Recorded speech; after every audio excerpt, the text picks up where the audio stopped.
Yes. Unbelievable, this You're kid. exhausting what you've done. You should see me perform. You'll be exhausted. Always leave them wanting less is my motto. Always leave them wanting less. Yeah. Let me just start this shamelessly saying how excited I've been to have you here. And the last two times, we've worked together a couple of times on that theater museum benefit for where you had the whole Godspell cast, but I saw you at the Gilders Club thing recently, and there's just no one who can do what you do. Even in a room full of some of the top comedians in the world, you come in and you take over the room, and it's remarkable and exciting. And thank you for coming in, so I get to say that to you on the air. And now an ambush interview. Yes, I'm ready. Billy Bob warned me. Well, let me start with that introduction, actually, Martin, because it would have been easy to craft an introduction based on your comedy success alone. The truth is, you are this versatile entertainer. Do you see yourself as an entertainer first and then a comedian, or how do you self-define? I think an entertainer would be more accurate. I mean, that's what you aspire to. Because even as a comedian, that's an odd term sometimes, because most people think of comedians as stand-up comics, people who talk about dating and talk about, how about the traffic, And what I tend to do in comedy with shows like SCTV and Saturday Night Live and specials I've done, is to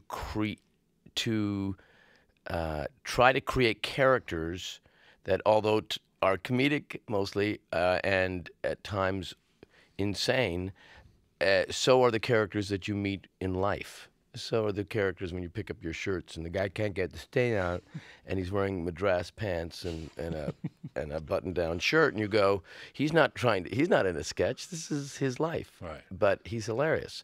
So in a way, you're kind of, I guess you're an actor creating odd characters that are hopefully comedic.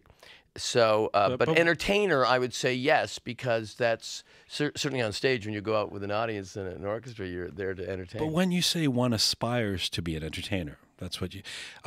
There's something, if you'll forgive me, almost kind of old school about that, right? I mean, do a lot of the younger people coming up aspire to be the consummate entertainer, the way you are?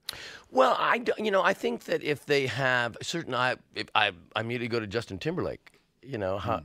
How do you package Justin Timberlake? How do you label him? You can't. Right. I think that what happens also is there's a selfish thing that happens. You want to stay interested yourself, especially if you reach a point where you're not frantic about the rent. You now have a greater pressure on you. How do you keep interested? The first year where I was professionally paid out of McMaster University was 1972. This is almost 40 years later. And so the pressure on me is to say, well, why not just do something else?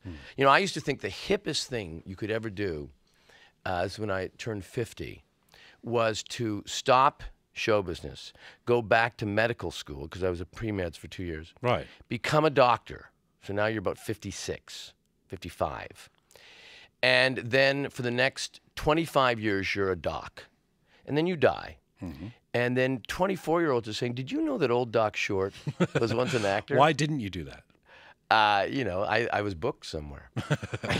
Because you're too used to the lifestyle. It'd be hard to go back. No, to I think it's being better a on student. paper. I don't think you want to be that 73-year-old guy who's in an outer office, auditioning for the new Roseanne show, with one line: "Are you going to finish that?" Well, speaking of you're not 73 years old, but with all the options you have, why Canada's Got Talent? Why do you want to do that show? It is again something I had never done. And I kind of, for a long time, I fought the whole world of reality, let alone American Idol or America's Got Talent, or any of these shows. Then a couple of years ago, You thought they were what? I'm sorry? I thought they were, I used to think to myself, well, can they exist without the word humiliation? Right. Can reality television exist without humiliation? Then I started watching, 3 years ago, in the final section, 1 year, American Idol, and I thought, wait a second, this is fantastic. There's Maroon 5. They're on primetime television. Because primetime television, when I was 10 years old, was, it was Carol Burnett show, and there were great sitcoms, and there were great dramas, and there were westerns, and it was a big variety of things you could see. By a certain point, around 12 years ago, you looked on television, and it was only CSI or Law and Order, and it was always about someone had been raped or murdered or bludgeoned. And so seeing people getting up and having a forum to sing, dance, juggle, it certainly had died long ago. And so the idea of being part of a show like that seemed A, something I'd never done before, and B, kind of exciting, and a huge platform for people who have no platform. Do you think, I mean, it seems to, there's a real, we paint it with one brush, reality television, but there do seem to be some shows that are much more effective at actually exposing and celebrating talent and bringing them out than others. Yeah. But, there was a time in the late 60s when people like Joni Mitchell couldn't get on The Tonight Show with Johnny Carson. They had no place to go. And then Dick Cavett, who also had a late night talk show at the time, started to book them, and that was kind of odd and strange, and unique. So I think that now, we're doing shows in Toronto yesterday and today and the day before, where there are brilliant acts, but normally you'd only see them at Cirque du Soleil. You seem like you're a really nice guy. What kind of responsibility do you feel to tell someone if they don't have it?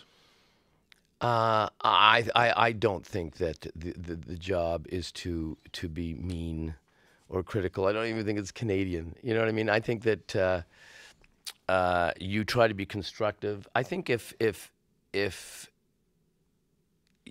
they are deeply believing with no talent that they have great talent, there's not much you can say. But my job is not to make them feel badly. I think it's an unbelievable thing. They're standing in front of 2,000 people and 3 judges,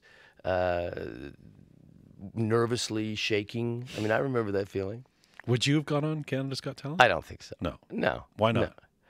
I think it would have been too daunting. I think I would have been scared, I think. Although, I mean, listen, when I was 21, I auditioned for Godspell singing My Funny Valentine when everyone was doing rock and roll. So I might have, but I never thought I'd get it. So let me ask you a bit about how you've gotten here. The thing about you, Martin, your talent seems to emerge from this incredible amount of youthful exuberance. You're still kid-like on stage, even though you're no longer a kid. Wait, what are you trying to say? I'm trying to... Just because I smiled and a hunk of makeup just fell off? Is that what you're responding to? Is that something you cultivate, keeping that sort of sense of being a kid? I don't have any sense of it. I really don't. Because people have said this about you for a long time. Yeah, well, I think I don't have any sense of it. I remember, 5 years ago I wrote this show, Fame Becomes Me, and I gave it to my beloved late manager, Bernie Brillstein, and he looked at it and he said, "Kid, my first question to you is, can you still do this?" Because I had myself, at a dinner table in a fat suit as my father, and then going off stage and running under the table and coming out as a 17-year-old kid hitting New York, And at no point did I say, wait a second, can I even physically do this? And maybe if you don't question that, you therefore can continue. But you think that, you once said, we set up rules like you can't have a boat in your tub anymore. I've never understood why we have to relinquish the positive things as we get older. Well, that was kind of the essence of Ed Grimley. I remember my sister-in-law when I was doing this TV series in 1979 called The Associates, James Brooks series. And my brother and my sister-in-law were going to fly down. And she hadn't done so much flying that she wasn't not saying, gee, what will I wear on the plane? Will I wear this outfit or that outfit? And she talked about that the next day when she got there, and I thought, wow, I love that. She's 27 and still trying to figure out what to wear on the plane. And by that time, I was wearing just, jogging pants. And I thought, oh, I love that. I love the idea that as we get older, we don't lose this innocent touch. So that was the idea where Ed Grimley, alone in his life, was not a child. But he was an adult. But he was still fascinated by the phone, because you never know who's going to phone you, must say. I found that very appealing. When you're on stage, one of the things that you do quite remarkably is improvisation. You're very, very quick, and you're reacting to things that are happening around you. And I was thinking about you and wondering what happens in your brain at that moment. I once asked Ornette Coleman, who, of course, is one of the jazz greats and who's prone to just never doing the same thing twice, what was in his mind when he's just playing his saxophone and going off in a solo. And he actually said he doesn't know. He never thought about it. But what is in your mind? Are you so practiced at this that you're not even thinking, or is it a very, very quick process of deconstructing what's happening and then attacking? Well, I think it's ease. I think it's ease that you aspire to anyway, because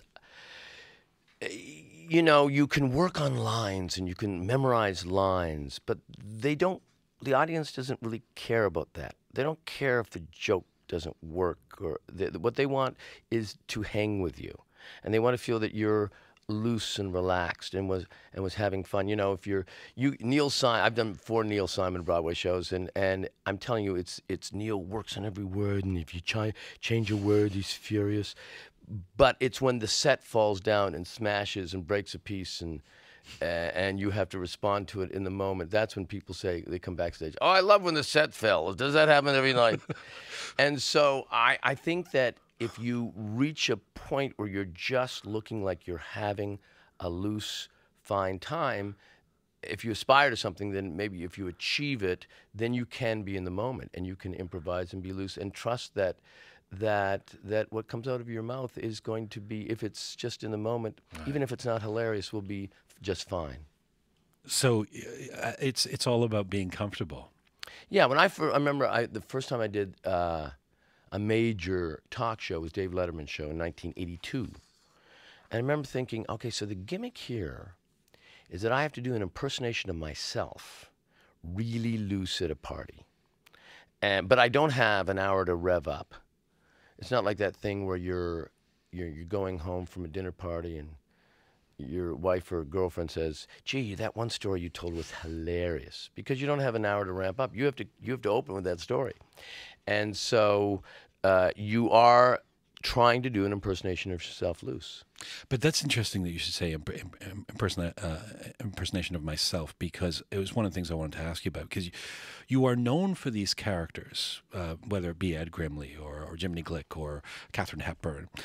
But even when you're appearing on David Letterman, it feels like there's also a character, the Martin Short character. Is that a character, or is that you? Who is Martin Short? Martin Short? Good person to ask. Well, I mean, I think this is probably, I think if you were always that guy on Letterman, you wouldn't want to necessarily go on a car trip with him. But you and I could hit Canada together.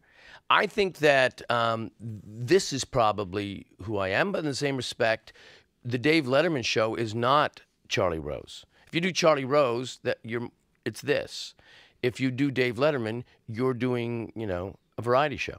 You're there to entertain. You're there to, it's like sometimes you hear the music, da da da da da da da. That's the feel of those shows. But it's an interesting contradiction, then, isn't it? That ultimately, we just talked about being on stage and being comfortable and being yourself is the greatest ticket, and yet you ultimately have to be you. Ultimately, well, you have to be a version of of yourself when you're on, loose, funny, which we're all capable of doing at parties or doing when a role. The only difference is usually we're medicated.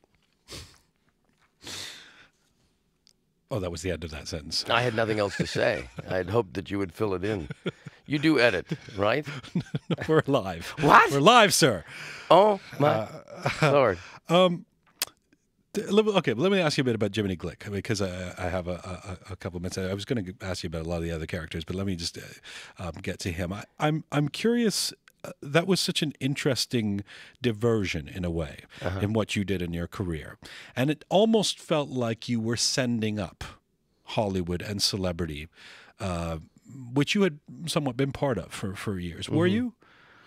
Not particularly, no. I was sending up probably more morons with power.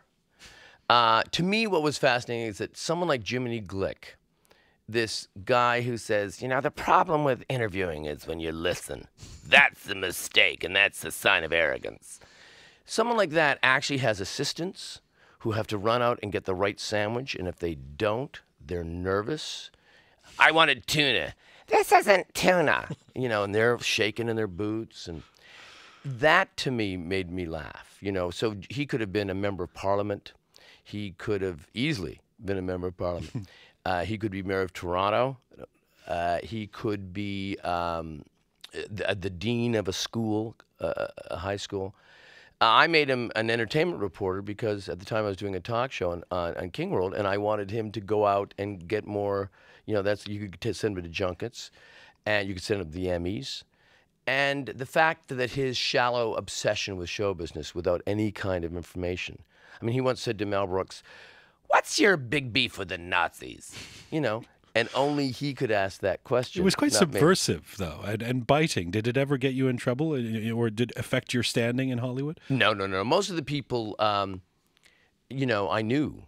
And so they were all improvised. Once in a while, like I remember I interviewed Steven Spielberg, and he's a friend of mine, so I could say to him, "Now, Steven, at one point, I'm going to ask you a question, go on a long time, and look off, and then I will slide down in the chair and go over to craft service and get food while you answer it and pretend to be interested." But that was for very rare moments where you would contrive that. You're working a lot, which is interesting because it's not been an easy year for you. No. Is work therapeutic for you? I think so. I lost my wife in August, and after 36 years, and it's been very bizarre. But I found that by working was the greater normalcy. Going to St. Bart's wasn't normal because there was Nan. But if you go to, if you're in Boston and you're about to go on and you're putting on your suit, that was what my normal life was. So I think that when you heal and try to figure out what to do next, the pendulum goes from one side to the next. So I'm probably working too much now. And I think that pendulum will hopefully correct itself. How will you manage that? I think you just go organically. How do you manage that? You don't. How do you stop from taking all these gigs? You just say, no, I'm not going to work during that. I used to do that all the time when the kids were little. I have 3 children. We'd go to our cottage in Muskoka, and I just say, no, July, August, I don't work.